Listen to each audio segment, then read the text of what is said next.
오늘은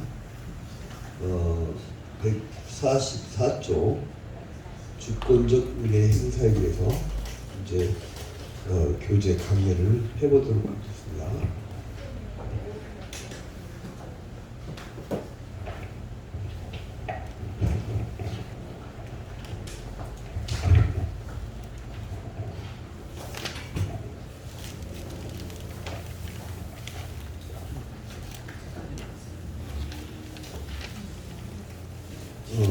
우리가 모세 계시에 대해서 계속 보고 있죠.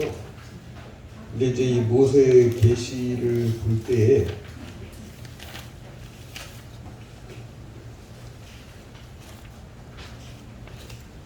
이 모세 계시의 특징이 모세가 특별히 한 일이 없다는 거예요.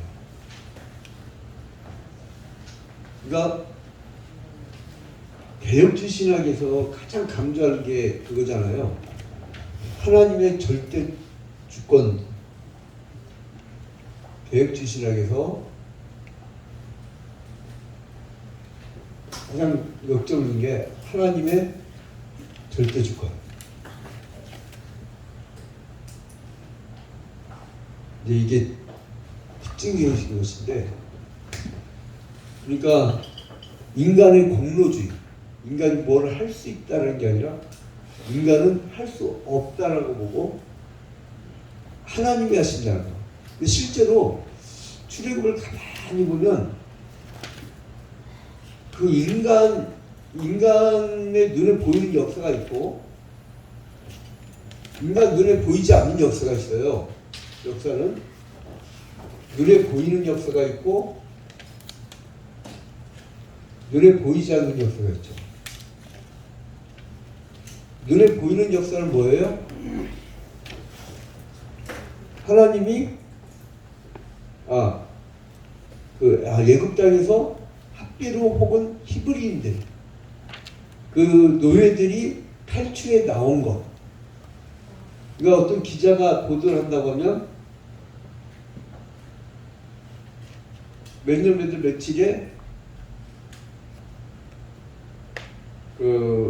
애굽 땅에 있던 히브리인들이 장정만 60만 명이 대거 탈출해 나왔다. 이렇게 보도를 하겠죠. 눈에 보이는 거예요. 우리가 살 때도 눈에 보이는 거죠. 눈에 보이는 거. 근데 이 눈에 보이는 것의 이면에 눈에 보이지 않는 하나님의 손길이 있다는 거죠. 그거를 볼 수 있는 게 바로 이 선지동산에 올라 있는 분들이에요. 그리고 가르치는 자들. 그러니까 이게 눈에 보이는 역사 그러면 지금 뭐 코로나19 팬데믹 불경기 딱 우리가 이것만 보잖아요. 그 출애굽 사건은 그 당시 사람들이 그럴까요? 짐 메고 보니까 막 10가지 재앙이 일어나고 피, 개구리, 이 파리, 악질, 독종, 우박, 메뚜기, 흑암, 장제 죽음 이게 막 몰아치니까 야 이거 뭐냐? 그리고 장제는 죽었는데 우리 애들만 안 죽었네? 하면서 기적이라면서 짐 메고 나오는 거죠. 근데 나올 때 중단 잡종이 나왔다고 했죠? 순수혈증이 나온 게 아닙니다. 중단 잡종이 나왔다고 했죠? 중단 잡종이 막 나오는데 그게 이제 하나의 역사예요, 그 사람들은. 그런데 눈에 보이지, 그러니까 이게 히브리인들이 출애굽한 사건이 눈에 보이는 거라면, 그러니까 막 사람들 다 이것만 보겠죠. 그리고 애굽의 군사들은 막 자기들은 그 사람들 관점을 한번 봅시다. 자기들 노예가 탈출해 나가니까 말타가 막 쫓아온 거야. 왜요? 잡아가려고. 말타가 막 쫓아오는데 갑자기 막 구름 기둥이 자기들 앞을 가로막고 갈 수가 없고 자기들 눈에. 근데 그게 없어졌는데 더 쫓아갔더니 아니 홍해바다가 갈라져 버린대. 그럼 나 같으면 깜짝 놀래갖고 야 이거 신이 있나보다 하고 나 같으면 그 강을 안 들어갈 거야. 안 쫓아갈 거야. 냅둘 거야. 저것도 놀라잖아요. 근데 이 사람들 막 쫓아가. 그러다 막 말 타고 가다가 갑자기 그 벽을 누렸던 물이 그냥 탁 덮치면서 사람들이 다 몰살당해 버리죠. 죽어갈 때도 자기는 왜 죽는지 모른단 말이에요. 그래서 세상 사람들이 보는 눈이 있고 그 세상 사람들이 보지 못할 눈이 있고 그리고 히브리인들 또한 이게 뭔가 하고 그냥 나온 거예요. 사실 그잖아요. 이게 뭔가 하고 막 나온 거예요. 근데 눈에 보이지 않는 하나님의 역사는 뭐냐면 에덴 동산에서 사람들이 행위 언약을 어기고 정령 죽으려는데 안 죽고 대신 짐승이 죽었죠. 가죽옷 입었잖아요. 그래서 아벨은 피제사를 드려가지고 그걸 하나님 받으셨고 피제사, 가인은 피제사가 아니라 자기 힘으로 농사짓는 농경의 풍요이신 그런 개념의 제사를 해가지고 하나님 받지를 않으셨죠. 그런데 이 에덴 동산에서 행위 언약이 파기되어지고 이제 세세의 후손 그리고 셈의 후손을 거쳐서 이제 아브라함 때에 오면 하나님이 창세기 15장 13절에서 너희 후손이 이방에 계기되어 사대 만에 돌아오리라. 그래서 이 아브라함 이후에 이사, 야곱 그리고 요셉 이때 이제 3대 후에 애굽 땅으로 가잖아요. 애굽 땅으로. 그죠? 그리고 이 야곱의 70명이 고센 땅에 정착하잖아요. 잘 먹고 잘 살다가 요셉을 알지 못하는 왕이 나타나가지고 이제 핍박받게 돼. 핍박. 자 그러면 하나님이 너희 후손이 이방에 객이 됐죠. 가나안 땅에서 이방 객이 됐죠. 그리고 4대 만에 돌아오리라. 그리고 400년 동안 종사할 것이며. 그러니까 이게 그리고 나서 이 사람들이 한 215년 동안 살았단 말이에요. 그런데 이 사람들은 고센 땅에서 총리 집안이니까 얼마나 편합니까? 편안하게. 그러니까 이 사람들이 하나님의 언약의 말씀대로 돌아갈 생각을 안 해. 그러니까 하나님은 이 디자인을 해놨어요. 우리는 인생을 살 때에 내가 왜 여기 있고 왜 사는지 어떨 때 모를 때가 있어요. 우리가 기도할 때 그러잖아요. 우리는 알 수 없사오나 주께서는 아시오니. 그렇게 가끔 기도하죠. 깝깝할 때 자기가 저한테 할 때는 그렇게 기도도 안 해. 이거 해달라고 해요. 그건 뭐냐면 다 자기 욕심이에요. 자기가 이루고 싶은 거지 하나님 이루고 싶은 게 아니야. 하나님 이루고 싶을 때는 요셉을 노예로 팔아서라도 하나님 뜻을 실현해 나가요. 그러니까 이게 눈에 보이지 않는 하나님의 역사가 출애굽을 갖고 오게 된 거예요. 네? 언약을 지키신 거잖아요. 언약을.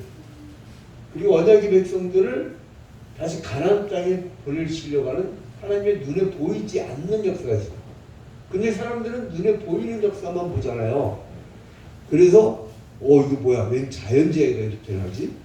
막 피, 개구리, 이파리, 앞질, 독종, 우박, 메뚜기, 흑암, 장자에 주고 막 어마어마한 이 감염병과 그리고 이제 막 팬데믹이 막 어마어마한 역사라니까 이게 뭐냐? 그 눈에 보고 지나가버려요. 그 이유를 몰라. 근데 하나님이 말씀하신 눈에 보이지 않는 언약의 역사. 그리고 이게 계약이에요. 계약. 하나님은 계약을 안 어깁니다. 계약은 혼자만 맺을 수 없어요. 쌍방이 있어요. 쌍방. 상대가 있어야 돼요. 근데 하나님은 언약을 어긴 적이 없어요. 근데 어긴 자는 죽음밖에 없잖아요. 근데 그걸 보상한 길은 핍밖에 없는데 그거를 하나님은 어긴 적이 없는데 우리만 어겼어요. 계속. 그래서 하나님이 그 요셉을 알지 못하는 왕이 나타나서 핍박을 해서라도 나가게 만들어요. 거기 살고 싶겠냐고요. 네? 살고 싶겠냐고요. 집에 누구랑 같이 사는데 네? 새벽 2명부터 밤늦게까지 일 시켜. 살겠어요? 새우잡이배가 그런다며. 새벽 이명부터 밤늦게까지 일시키고 또 애를 낳으면 죽여버리네. 아들 낳으면. 내가 아들 낳았어. 어이구 이뻐라 이렇게 하는데 뭐야? 딸이 아들한테 아들인데 이렇게 걔가 죽여버려. 이게 살면 나겠냐고 여러분. 아들을 왜 예. 네. 하나님이 이 애국 땅을 정냄이 떨어지게 해서라도 떨어지게 만들어요. 정냄이 떨어져서라도. 아니 고색 땅에서 총리 집안에서 얼마나 행복했어요. 그래서 하나님이 역사를 일으키고 하나님이 어떤 길을 제시하고자 할 때는 정냄이 떨어지게 해서라도 떨어뜨려. 그래서 이제 이거는 출애굽은 하나님의 절대적 주권적 은혜다. 주권적 은혜다. 모세가 한 게 뭐가 있어요? 시킨 것만 했지. 모세가 한 건 없어요. 시킨 것만. 그래서 하나님의 절대 주권 사상은 개혁주의 특징입니다. 거기다가 이 출애굽 사건은 모세의 계시는 하나님의 주권적 은혜다라고 합니다. 그래서 하나님이 이게 빠져나올 때 애굽에 대한 우상에 대한 심판하죠. 우상에 대한 심판. 우상 심판. 이렇게 해서 출애굽을 합니다. 우상 심판. 그리고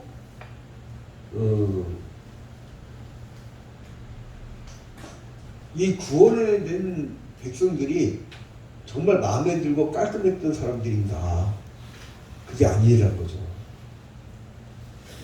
이 사람들이 완전히 물들었어. 여러분 이 믿음을 가지고 자녀들 키워서 아이들이 교회도 다니고 이 믿음 가운데 자라는 거지. 아이들을 한 12살 때쯤 해갖고 조폭 두목의 집에다가 양자로 보내봐봐요. 얘가 한 20살 때쯤 되면 뭐가 돼서 오겠어요? 깍두기 돼서 깍두기. 애국 땅에서 다 뜯어버렸다니까 이 사람들이.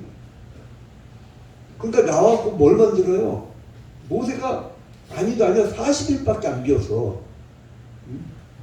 담임 목사님이 잠깐 안식년에 40일만 잠깐 비웃겨 갔다 왔어. 근데 교회당 안에 금송아지를 만들어 놓은 거예요. 그렇다고 해서 하나님이 주신 그거를 가지고 왜 돌팔을 집어 던지냐고. 애꿎은 깨버리잖아요. 모세 같은 훌륭한 지도자도 오죽했으면 베랄더스 보스는 신약의 예수 그리스도의 그 모형으로 구원자로 이게 소개를 하고 있잖아요.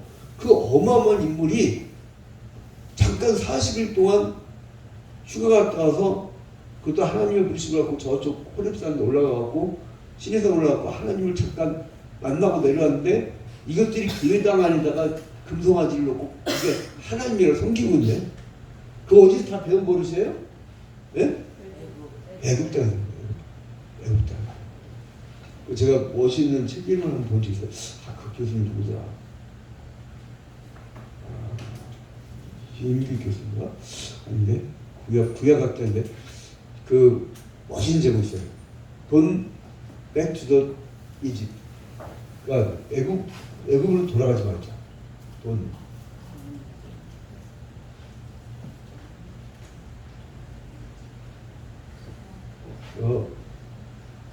이집. 야, 이 책제목 멋있더라고요. 이집트로 돌아가지 마. 그러니까 우리에게는 다 이집트가 있다는 거예요. 근데 언제 이게 발동되느냐? 힘들 때. 평안하고 쉬울 때는 몰라. 막 다 기도하는 대로 막 다 이루어지고 막 신나죠. 그럴 때는 몰라. 교회가 고난이 오거나 가정이 고난이 오거나 자기 개인에게 고난이 올 때 알아.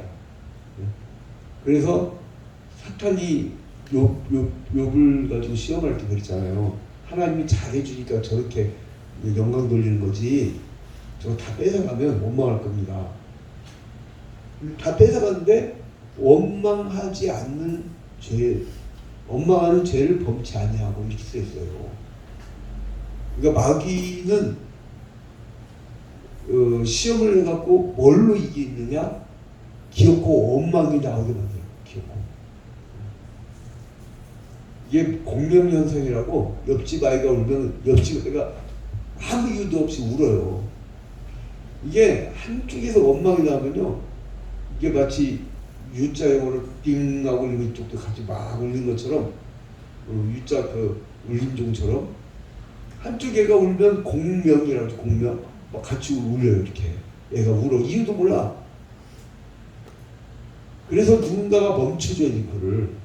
아 그래? 그 난리 났네? 이러기 시작하면 이제 진짜 난리 나는 거죠. 그래서 그 깊은 영성을 가진 사람은 그런 잔바람을 딱 멈춰줘. 기도합시다. 일주일 기도해도 시끄러워. 한 달 더 기도합시다. 70번씩 7번 용사라고 했는데, 그러고 보니까 77, 49, 490번이에요. 그러니까 490번 용사를 했잖아요. 집에서 사모님 승지 팍 나면 490번 용사를 합니다. 일단. 그리고 500번째 승질을 해요.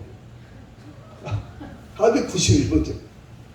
막 승질하면 용서해야지, 용서해야지, 용서해야지, 용서해야지, 용서해야지, 용서해야지, 7번. 곱하기 70번. 그래서 490번 일단 용서한 다음에 491번째 승질내라.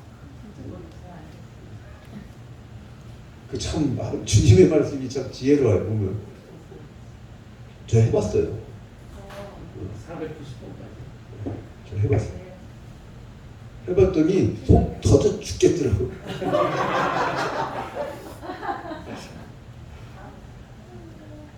앞에서 막 떠들고 있는데 용서해야지, 용서해야지. 이게 예수 믿는 게 제정신 갖고는 안 됩니다. 제정신 갖고. 제정신 가졌으면 여기 있지도 않아.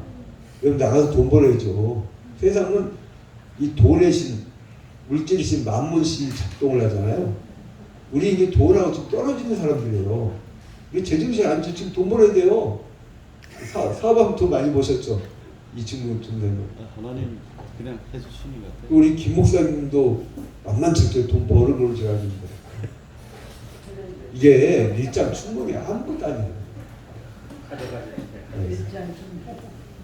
저희 매형도 시험이라는 시험은 다 껴하면요. 카이스트 석사까지 없는데 한국은행 부국장 은퇴하는데 은퇴하고 났더니 저희 친누님이 얼마나 이렇게 고생했는지 왜냐면 그 사람은 이제 소득도 없고 한때 날씨는 뭐야. 우리 장인어른도 한국산업은행 지점장급으로 은퇴하셨는데 은퇴한 이후부터 지금까지 내가 한 25년 동안 보면 우리 장모님이 그러니까 목견이가 반일 나가 그냥 반일 한때 날고 기는 거 딱 한때냐.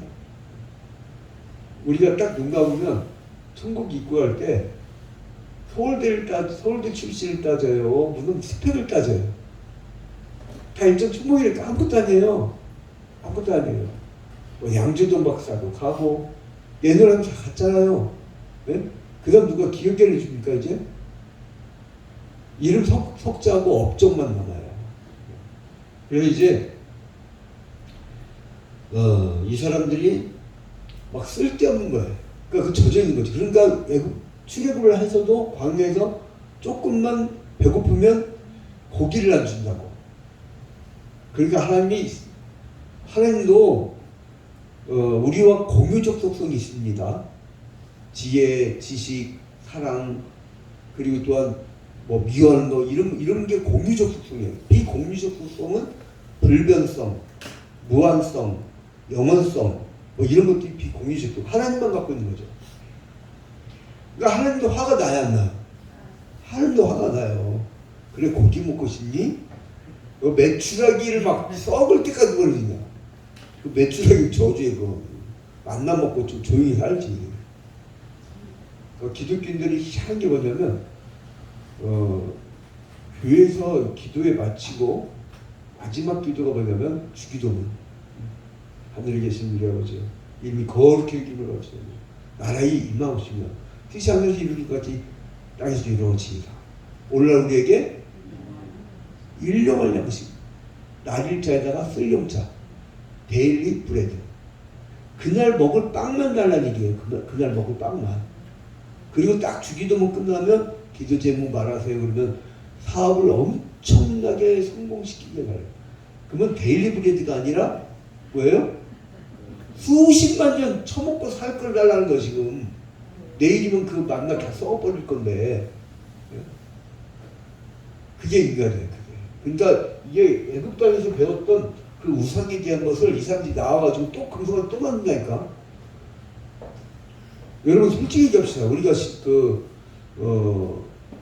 조직신학에서 조직신학은 체계가 그렇죠. 서론, 신론, 인간론, 기독론, 구원론, 교회론, 종말론, 혹은 내세론 이렇게 챙겼는데 그 중에서 구원론의 구원의 서정이 중요하죠.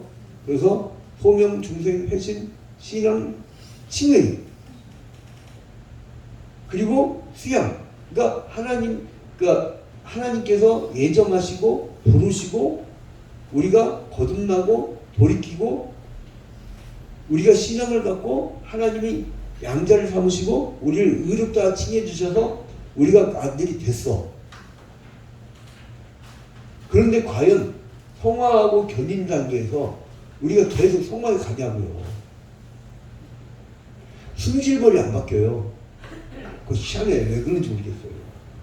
승질벌이도 안 바뀌고 그 마음속에 그러잖아요. 막 그 아우구스티누스의 참회록을 보면 자기가 회개하고 돌아왔는데 그 음욕을 없애려고 엄청나게 노력을 했는데 흑인 여자를 보고 이게 또 맛이 간 거야.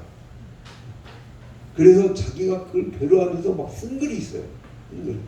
그게 되냐고요, 그게. 그게 되냐고요. 그래서 막 그러니까 바울 사도가 오라 나는 공부한 자로다. 누가 나를 이 사망의 법에서 건져내라. 바울 사도 그 고민했다고요. 교회가 왜 필요하냐면요. 주일 예배, 수요 기도회, 새벽 기도회, 금요 처리하면서 그거 좀 없애라고. 그것 좀. 그 성화하면서 그것 좀 없애요. 이게 되나? 혼자 가도 안 돼요. 코로나19 팬데믹기에 자빠져갖고 이거 온라인 예배 아무리 드려봐요. 그게. 데려다가 훈련시키고 교육시키고 변화시켜야 되는데 빨리 코로나19 없어져야 되는데 근데 책 같은 경우는 참 잘하네. 열린교회 김남준 목사님 그 선배님이라서 저희 아버님하고 저희 가문하고 한 반세기직이에요. 한번 제가 놀러 갔더니 깜짝 놀랐네. 교육관에 막 목회자들이 바글바글 왜 그런가 했더니 각자 유튜브로 막 아이들한테 가르치고 공부하고 그 이 화상으로 애들하고 상담하고 애들이 울면서 막 어려움도 얘기하고 그냥 막 풍성해요. 그냥 바글바글 해. 그 뭐냐면 팬데믹이라도 막 하려고 하는 사람 되더라고. 근데 오늘 가봤더니 아유 다 못하게 하는데 아유 예배당도 뭐 인원 제한이 있어. 아유 안 돼. 11시에 이제 뭐 망했어. 근데 어떤 교회는 11시에 딱 한 번만 드리던 교회가 새벽부터 저녁까지 7부, 9부까지 늘려나가고 그랬어. 그 사람들 분산시킨 거죠. 그러니까 이게 막 뭔가 하려고 하면 다 돼요. 여기 옆에 성안교 장학봉 목사님이 저의 큰 광고주신데 이분이 하는 말씀이 있어요. 뭐냐면 뭐라도 하면 된다. 뭐라도 하면 된다. 이거예요. 그냥 약간 뭐라도 하면 된다. 가만히 있지 마라. 뭐라도 하면 된다. 자, 그래서 아무튼 이 사람들이 그 젖은 것을 확인하게 나가서도 그딴 식으로 하는데 그래서 칼뱅이 뭐라고 하냐면 이거를 이 사람들이 성화 단계에서 바뀌지 않는 그 품성을 갖고 있는 것을 우리가 칭의는 법정적 용어라고 있죠. 한번 너는 의로하라고 땅땅땅 하면 더 이상 우리가 죄악 아래 놓인 사람이 아니라 존재 자체가 우리는 의인의 반열에 들어간 거예요. 천국으로 소리한 거예요. 네. 그러나 남의 얘기더라도 그러나 우리는 원칙상 하나님이 의인이라 칭해 주신 거지 의인이지. 그러니까 하나님이 의롭다 칭해 주신 거잖아요. 그러니까 칭해준 거야, 칭. 의롭다 칭해 주신 거야, 그냥. 원칙상 의인이지만은 실제상 죄인이다. 왜 교회자님들이 왜 저래요? 그러면 실제상 죄인이야. 그렇게 하면 돼요. 그 속성이 남아있어도 계속 성화를 해야죠. 자, 그래서 그러면 왜 하나님은 이 애굽 땅에서 완전히 그 문화에 젖었던 사람들을 구원해 내셨는가? 이건 뭐냐면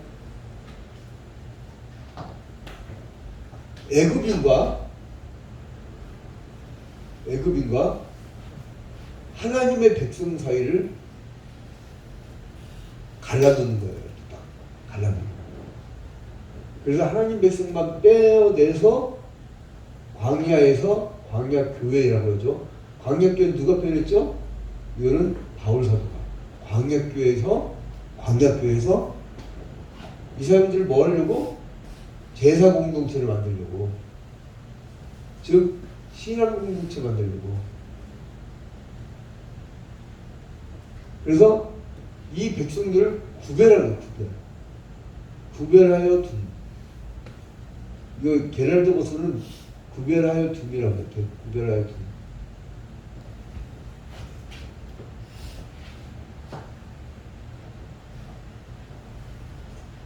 구별하여 둠. 그러니까 우리가 계속 성화하더라도 칭의 이후에 계속 성화하더라도 우리가 변하지 않는데 그래도 하나님이 딱 구분하죠. 교회당 데려오나 교회당 나오기 전이나 그놈이 그놈이지만 딱 그래도 데려다 놓는단 말이에요. 왜 그러냐? 성화시키려고. 그 성화란 말이 카다시라고 했죠. 카다시. 근데 우리가 예전에 한번 지지난학기에 배웠죠. 언약은 뭐예요? 언약을 맺다라는 의미는 카라트 베스트. 그래서 카라트는 뭐예요? 자르다. 그러니까 언약을 자르다는 얘기죠. 카라트 베스트. 그러니까 카라트를 자르다는 데서 파생돼서 나온 게 카다시예요. 성화. 그러니까 성화는 건 뭐냐면 자르는 거예요. 세상과 자르는 거예요. 그러니까 여기 애굽 땅에서부터 하나님의 백성들을 구별해서 잘라주는 거예요. 삼손 낳을 때 삼손에게 뭐라고 그랬어요? 하나님이 나시린이었잖아요. 구별하는 거예요. 구별. 이 땅에 왜 교회가 있어요? 왜 십자가를 이렇게 걸어놔요? 구별하는 거예요. 거기서부터 이제 하나님 뜻이 나는데 그거에 대한 구절이 출애굽기 8장 23절입니다. 출애굽기 8장 23절. 출애굽기 8장 23절.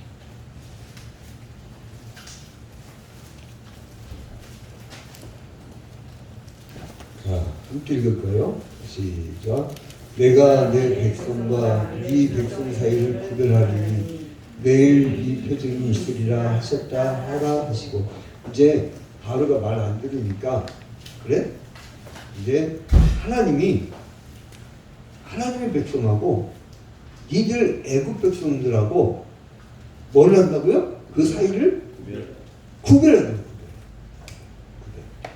여러분 우리가 그 3주 전에 우리가 봤던 내용이 있죠. 그게 뭐였죠? 애굽 땅 신약적으로 해석하면 뭐를 상징한다고요? 옛사람, 유괴사람. 그걸 얘기한다고 했죠. 이것도 혹시 못 들으신 분들 위해서 말씀을 드리는데, 우리가 착각하는 게 옛사람, 새사람 그러니까 옛사람, 새사람 여기에서 여기서 이제 우리가 착각하는 게 영의 사람, 육의 사람, 이게 또 이제 오해하는 사람이 있어요.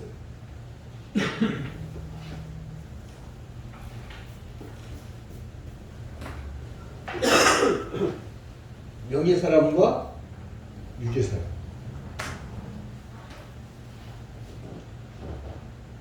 영의 사람과 육의 사람이니까 마치 영 따로 육 따로 이렇게 하는데 그거는 이분법은 기독교가 아닙니다. 이분법은 기독교 아니에요. 이혼론 사상이라고 해서 헬라 철학에서 그 플라톤이 이데아계하고 현상계를 나눠요.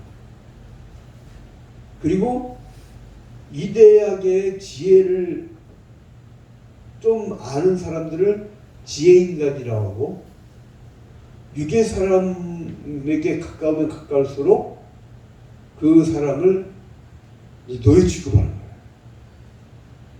그 이제 그 지혜의 인간을 보호하는 것을 기계의 인간이에요. 기계. 막 용기가 충전한 사람, 기계의 인간. 그게 바로 헬라 철학이에요. 이거는 이혼론은 아닙니다. 그래서 여러분이 이런 생각을 갖고 있으면 큰일입니다. 이건 아니에요. 영의 사람, 육의 사람 뭐냐? 에덴 동산에서 아담이 보암직도 하고 모험직도 한 탐욕, 인간의 욕심, 그것이 육의 사람이라는 거예요. 육의 사람. 세 사람, 영의 사람은 누구냐? 예수 그리스도의 십자가의 보혈의 피로 말미암아 우리가 구원을 받고 예수 그리스도가 지금 승천하셔서 하늘 보좌 우편에 앉아 계셔서 우리와 결합을 하는데 그리스도의 신비적인 하나, 그리스도의 영, 진리의 영, 성령으로 하나가 된 거죠. 우리랑 하나가 된 거. 그게 이제 영의 사람이에요. 영의 사람. 그게 영의 사람. 그러니까 영과 육은 분리적 한 몸에서의 일어난 사건이 아니고 시간적으로 옛사람이 새사람 된 것을 빗대어서 육의 사람이 영의 사람이 됐다는 거야. 시간적으로. 시간적 개념입니다. 그러니까 이걸 한 몸으로 생각해갖고 이제 특히나 그 예수 승천 후에 그 후에 영지주의가 나타나요. 이 사람들이 이런 사상이거든. 영은 깨끗하고 육은 더럽다. 그러면 이 사람들은 영과 육을 구별했을 때 두 가지 현상이 일어나요. 하나는 뭐냐면 영적 생활만 추구하다 보니까 너무 철저한 금욕주의에 빠져요. 또 하나는 어차피 영만 중요하고 육은 더러우니까 그 육은 별거 아니야. 그래서 막 방탕한 생활을 하던데 둘 중에 하나예요.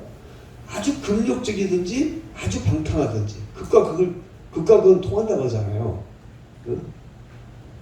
그래서 이 사람들은 또 예수 그리스도도 어떻게 해석하냐면 영지주의자들이 어떻게 해석하냐면 어떻게 거룩하신 하나님이 이 더러운 몸을 입냐 이거예요. 그래서 영화관에 보면 쫙 자막이 비칠 때 그게 실체가 아닌 것처럼 가연설, 그게 가짜는 한다. 가연설. 영지주의는 가연설 주장하죠. 가연설. 영지주의.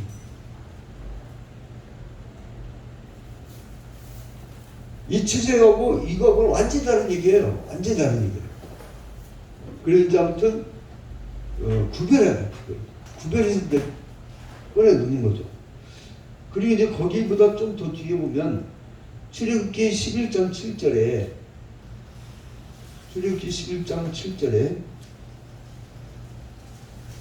그러나 이스라엘 자손에게는 사람에게나 짐승에게나 개 한 마리도 그 혀를 움직이지 아니하리니 여호와께서 애굽 사람과 이스라엘 사이를 구별하는 줄을 너희가 알리라. 이제 하나님이 처음 난 것들을 다 죽여버릴 때 사람뿐만 아니라 짐승이나 개까지도 개. 개자가 나니까 제가 개를 굉장히 좋아하는데 개 한 마리도 그 혀를 움직이지 않냐니. 그래서 애굽 사람의 개까지도 또 이스라엘의 개까지도 사람뿐만 아니라 구별한대. 그래서 구별하여 주기 위해서 애굽 땅에서 하나님 백성들을 불러내셨다. 그래서 이제 그들에게 뭘 주시냐? 특권을 주신 거죠. 특권을 주셔서 그들에게 자유와 해방과 신앙 공동체를 주셨는데, 이건 뭐냐면 오직 자유로우신 하나님의 주권적 은혜로 된 거예요. 인간은 어떤 것도 개입되지 않았어요. 자, 그리고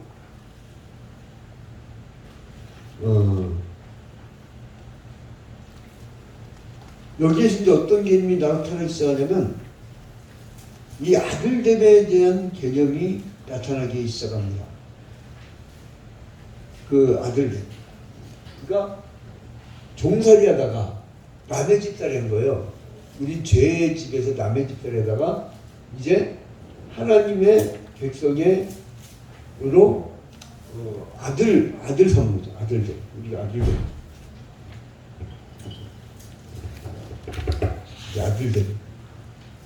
이 아들됨 사상이 이제 나타납니다.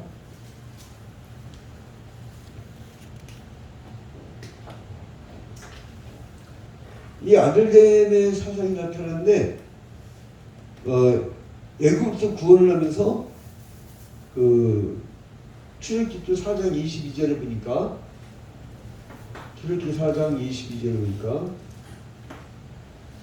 너는 바로에게 이르기를 여호와의 말씀에 이스라엘은 누구라? 내 아들 내 장자라. 출애굽기 4장 22절에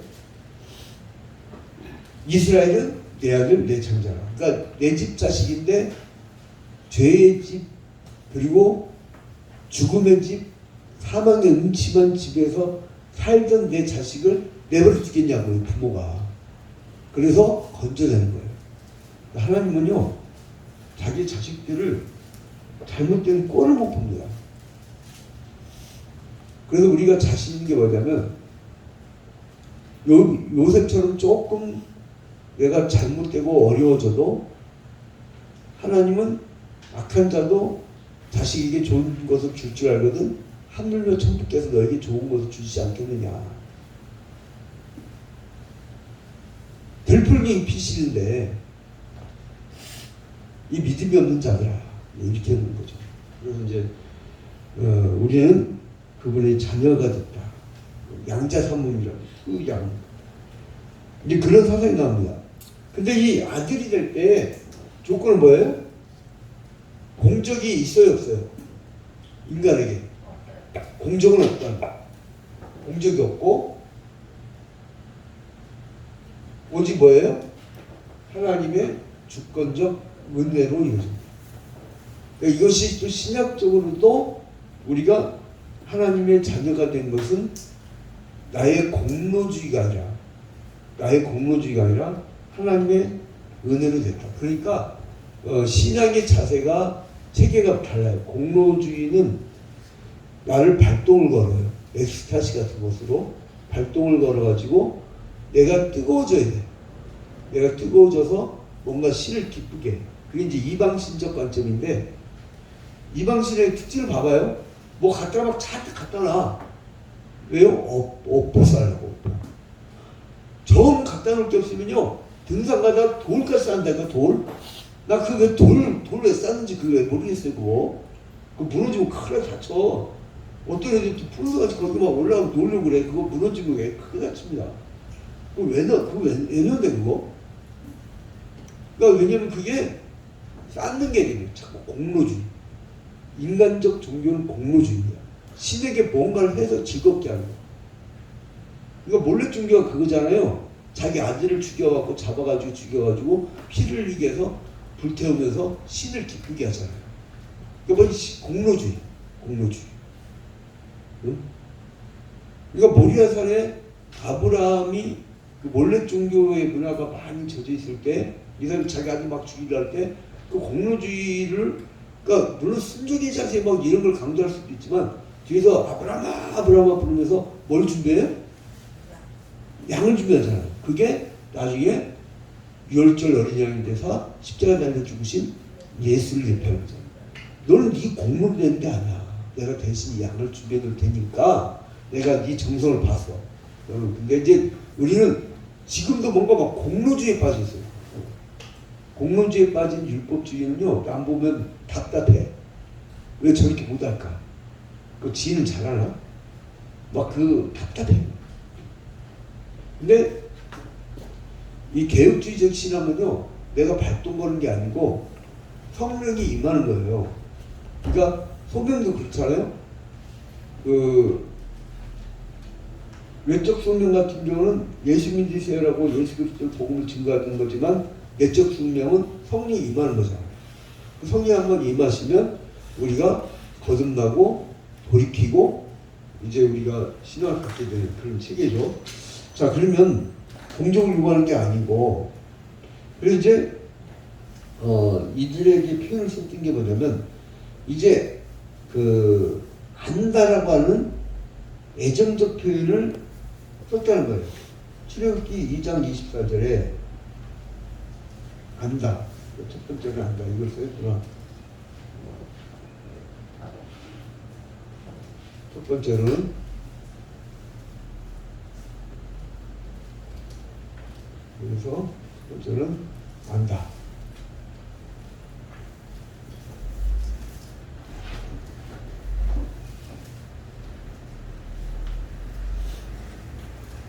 출애굽기 2장 24절에 하나님이 그들의 고통 소리를 들으시고 하나님이 아브라함과 이삭과 야곱에게 그의 세운 그의 언약을 기억하사. 그러니까 아브라함을 하나님이 아시고 이삭을 아시고 야곱을 아시고 그 다음에 그 언약을 기억해서 그러니까 하나님이 그 창세기 15장 13절의 그 말씀을 기억하고 아는 거예요. 하나님 기억하고 안다. 그리고 하루 뒤에 25절에 또 기억하셨더라. 이제 아는 거야, 아는 거. 이제 이 아이들이었지 하고 안다는 거예요. 기억하시고. 그 다음에 이제 두 번째로는 선택하자는 거예요. 선택. 아들 될 때 선택하는 거예요.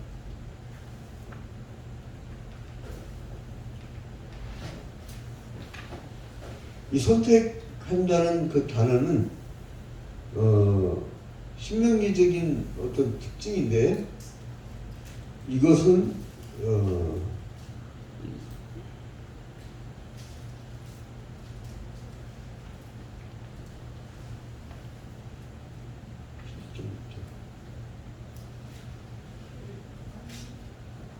이것도 하나님이 그 백성들을 선택해서 세우신 그거라는 거죠. 세 번째로는 이건 말씀이 안 나오는데 여기 이제 게럴드부스는 세 번째는 구속이라는 단어. 세 번째는 구속. 그러니까 아들됨은 하나님이 아시고 선택하시고 구속하신다. 이게 특징적이라는 것이라고 이제 얘기를 합니다. 그래서 이제 하나님이 자기가 원래 소유했던 사람인데 자기 아들인데 남의 집살이 하면서 죄의 집, 그 죽음의 집에서 생고생을 하고 있으니까 그거를 다시 재획득한다는 표현으로 그렇게 쓰고 있습니다. 그래서 이제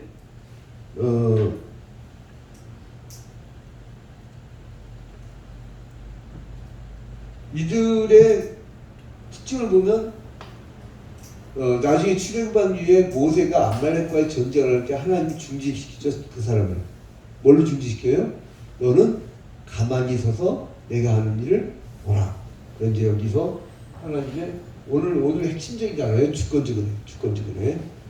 자, 그러면 이제 우리에게 궁금한 게 하나 있어요.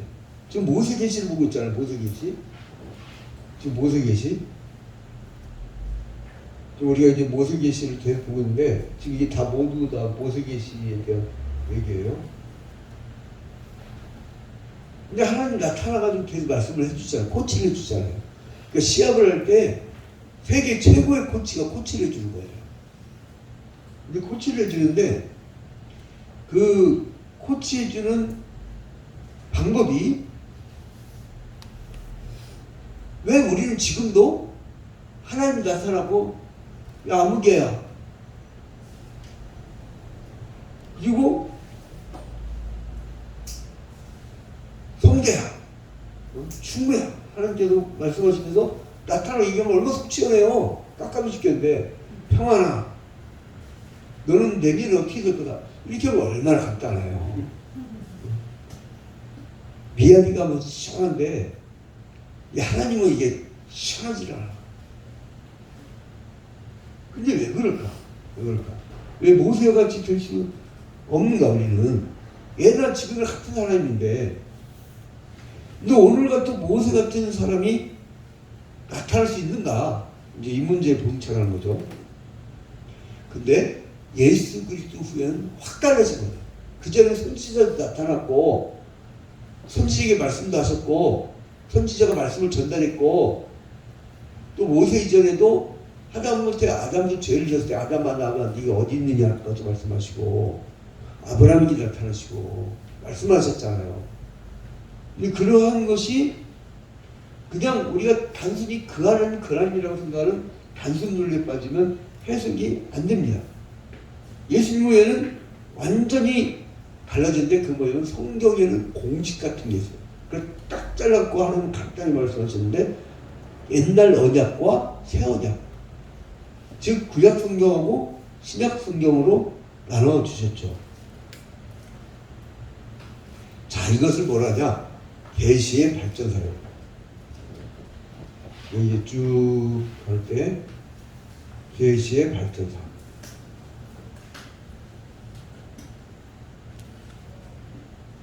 이제 우리가 5023식으로 이 교재를 가지고 쭉 나가잖아요. 지금 3일 정도 왔어요. 이 성경신학 교재가 끝나고 나면 구원계시의 발전사라고 백계매련의 책이 있는데 그 백계매련 책 구약 신약만 뜨고 나면요 하나님이 어떻게 구원계시의 역사를 펼쳐나가는 것을 쭉 보게 돼요. 그러니까 이거는 조금 어렵게 번역돼서 여러분들이 지금처럼 강의를 해나가야 되고 그거는 책이 좀 아주 쉽게 됐어요. 그래서 재밌고 그래서 이제 하나님은 구원 계시를 발전시킨 거예요. 그러니까 이 모세 계시 때하고 아브라함의 계시 때하고 에덴 동산에서의 계시 때하고 같아잖아요. 하나님 같은 하나님이지만 하나님 같은 하나님이지만 계시를 할 때 계시는 드러내잖아요. 그 드러내는 방식은 하나님이 계시 방법이 시대를 따라서 변천한다. 시대를 따라서 변천한다.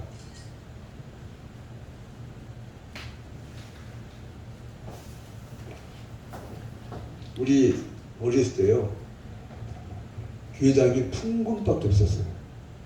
부흥회 때 북, 컹컹컹 북, 풍금하고 북. 그 이외에 기타 치고 중고등부 모이잖아. 그러면 장로님들이 이 날라리 신앙인들이었어. 우리 드럼을 갖다는 교회를 갖고 전국 교회가 다 여기 있다니까. 교회를 무슨 고고장을 만드냐 했고 난리가 났어요. 근데 지금 어때요? 들어보는 교회가 없어 지금. 그래서 뭐 지장 있나요? 문제 있나요? 이게 문화가 발전하고 변천하거든요. 근데 이제 이 시대는 분명히 바뀌어가요. 근데 이제 이 아브라함 때는 이걸 뭐라고 하냐면 신현현 시대라고. 신현현 시대. 아브라함 때는 신현현 시대.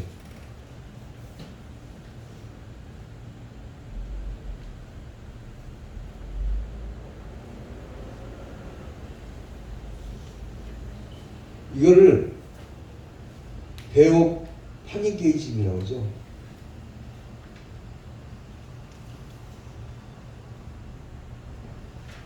현현, 나타나는 거예요. 나타나.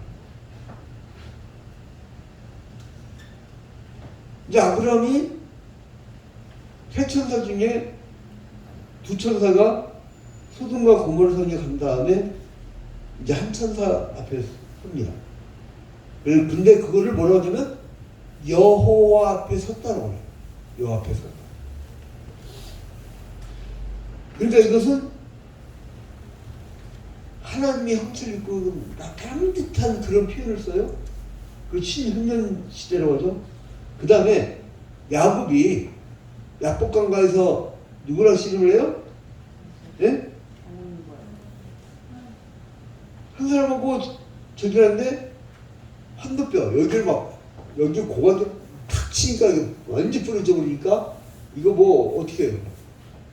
뭐 치료는 이 다리 힘으로 하는데 다리가 안 되니까 대롱대롱 매달려서라도 그 받아낸 거예요. 건강할 때 받아낸 게 아니고, 예? 잘 나갈 때 받아낸 게 아니고 내 몸과 이 모든 나의 그 기술력 이것이 최고로 갖고 힘 있을 때 받아낸 게 아니라 완전히 가운데 싸움할 때는 여러분 이 가운데가 중요합니다. 뚝 부러져갖고 완전히 뭐 설 수도 없을 때 대롱대롱 매달려서 가는. 그래서 하나님은 우리를 약복강까지 갖다 놓고 꼭 이렇게 짓궂게 해놓으시고 그 매달리게 하는구나.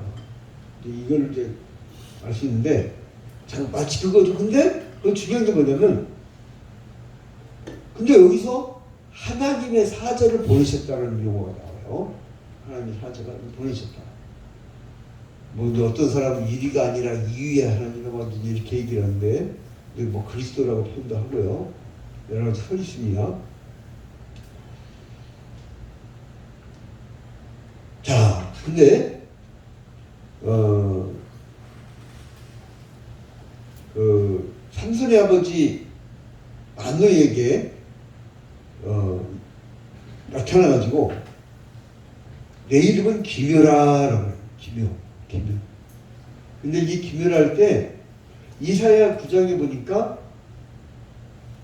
기묘는 예수 그리스도를 의미하는 걸 알 수 있어요. 그죠? 예수를 의미하고 이제 막 번제를 드리니까 번제는 여 앞에 드린 것이다 라고 나옵니다. 번제를 드린데 여 앞에 드린 것이다.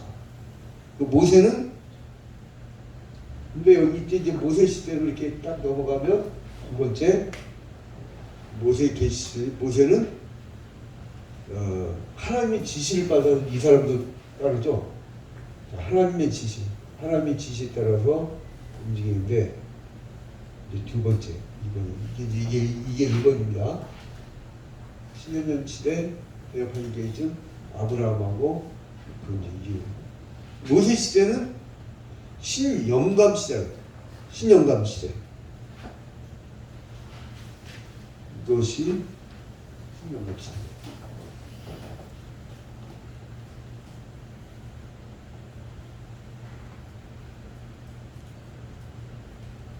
이 신영감 시대라고 해가지고 데오니스티 데오는 신이죠. 뉴스티 신영감 시대 데오니스티 시대. 이건 뭐냐면 영이 나타난단 말이에요. 영이 영감으로 나타난다는 거죠. 영감으로. 그 모세가 처음 계시받을 때는요 방식이 데오파니게이즘식의 대지를 받았어요. 그 뭐죠 가시나무 떨긴 나무에서 하나님이 부르시죠. 이게 바로 데오파니게이즘식이죠. 처음에는 그러나 그러니까 등만 나타난 것으로 나타났죠. 등만. 근데 이제 시나산에서 뭘 받아요? 얼굴에 광채가 날 정도로. 그 뭐를 써요? 수건을 쓸 정도로. 그게 뭐예요? 그게 성령 충만한 거예요. 성령 충만. 여러분 성령 충만하면요 하나님의 뜻이 그대로 그 인격을 통해 나타납니다. 그대로. 뭐예요? 이는 너희를 향하신 하나님의 뜻입니다 할 때 그 앞에 뭐예요? 항상 기뻐하라. 쉬지 말고 일하라. 범사에 가라. 감사하라. 이는 너희를 향하신 하나님의 뜻이니라. 그러니까 우리는 하나님의 뜻을 알지 못하고가 아니라 하나님의 뜻을 알아. 그러니까 이게 뭐예요? 성령 충만하면, 그러니까 신내산 성령 충만을 받으면 여러분 첫 번째 빛이 났잖아. 빛이 항상 기뻐할 수밖에 없어요. 그러니까 이게 약간 이상한 사람들이에요. 우리가 기독교인들이. 왜냐하면 성령 충만한데 순교당해 봐요. 찬송하고 웃는데, 여러분 그 스테반 집사 돌 맞아 죽어갈 때 얼굴이 뭐가 같다고 했어요? 예? 얼굴 천사 같았잖아요. 천사. 돌 맞아 죽으면서 어떻게 그게 방긋방긋 돌로, 여러분 돌 한 방에 죽습니까? 얼마나 아파요. 막 그것도 이 돌도 이만한 거 돌렸을 텐데 돌 맞아 죽었다니까요. 스테반 집사.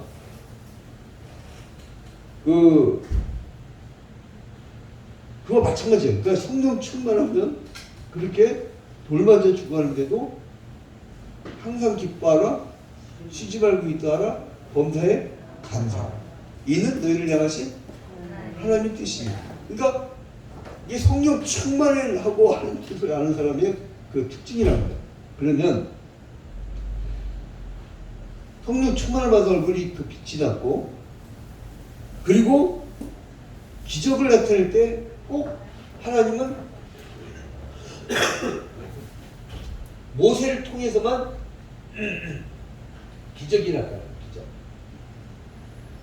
모세를 통해서만 기적이 나타나요. 그래서 이제 출애굽기 9장 16절에 보니까, 출애굽기 9장 16절에 보니까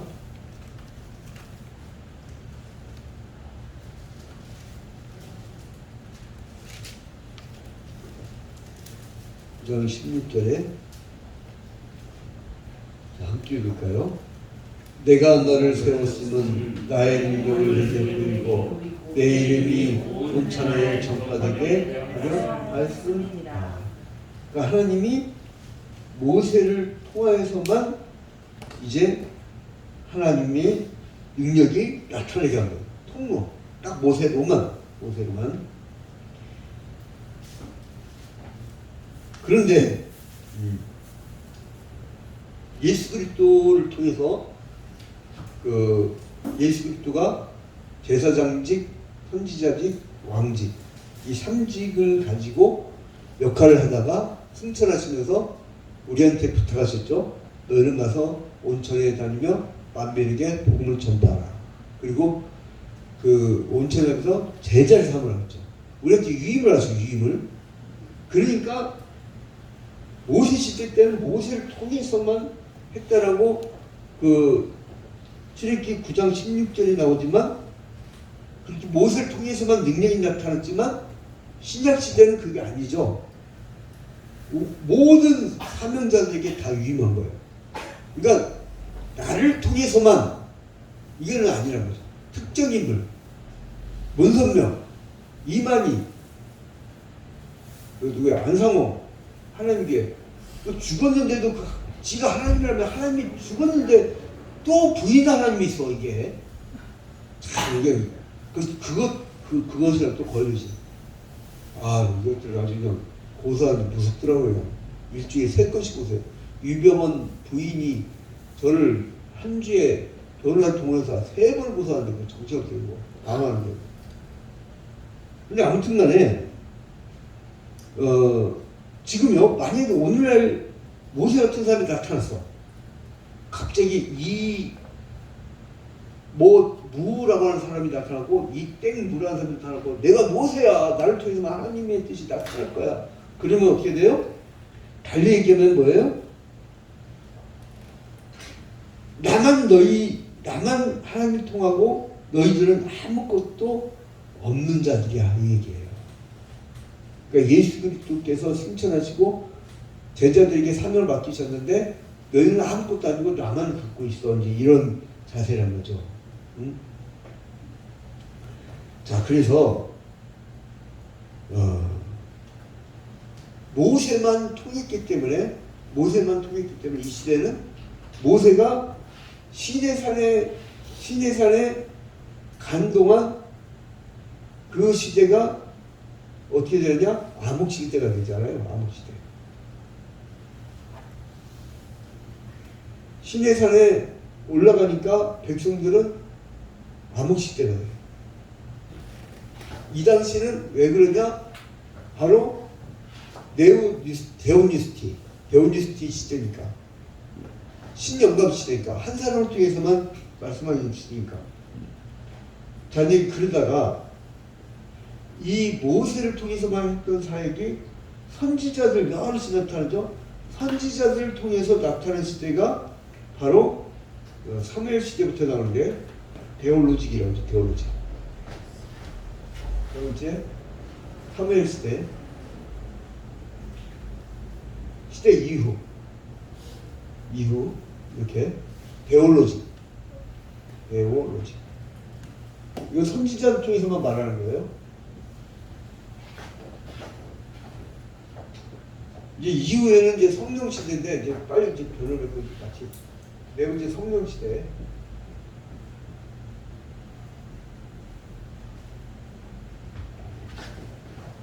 이제 사무엘 시대 때는 아모스서 3장 7절을 보니까 이단들이 요즘 잘 사용하는 겁니다, 여러분. 이걸 지금 오늘날 시대에 써먹으면 이거 100% 이단입니다. 아모스 3장 7절에 주 여호와께서는 자기의 비밀을 그 종 선지자들에게 보이지 아니하시고는 결코 행하심이 없으시리라. 이게 뭐예요? 그 선지자에게만 말한다는 거예요. 그거를 이용해 가지고 마치 자기를 통하지 않고는 안 된다고 지금 얘기하면 안 되는 거죠. 물론 이 시대, 신현전 시대라든가 신영감 시대라든가 사무엘 시대 이유는 하나님이 선지자를 통해서 말하던 시대예요. 그러나 중요한 내용입니다. 이거 매우 중요한 내용인데, 이 성령 시대에 전에 예수 그리스도께서 바로 이 예수 그리스도께서 성령 시대 그 이전에 나타나셔가지고 최후의 선지자.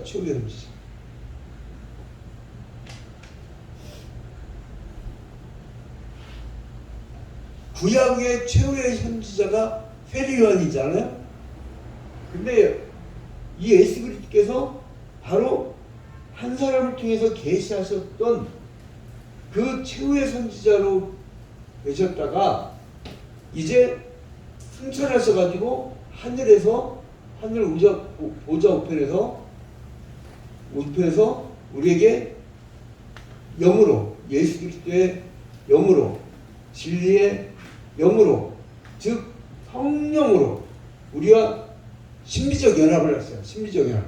그래서 바로 모든 성도들이 성경 말씀을 통하여서 그 현장의 계시가 기록된 계시로 우리 시대에 맞게 각자가 해석된 계시로 우리가 받아들인 거예요. 그러므로 오늘날 아모스서 3장 7절 말씀을 이용해 가면서 마치 자기가 선지자인 것처럼 획치하는 자들은 100% 이단이야. 그리고 그거를 우리가 주의를 해야 됩니다. 그리고 신학적인 어떤 기준점이 있어야 여러분들이 이 시대를 지혜롭게 분별하며 살아나갈 수 있습니다. 오늘 여기까지 하고요. 자, 이제 전영광 목사님 춘천에서 오셨는데 기도를 하고 가셔야죠. 그래도 기도 좀 해주시기 바랍니다. 마무리 기도. 감사합니다. 우리들을 또 만나게 하셔서 우리가 주님께 쓰임받게 하시고 우리가 주님의 큰 뜻을 향하여 나아갈 수 있도록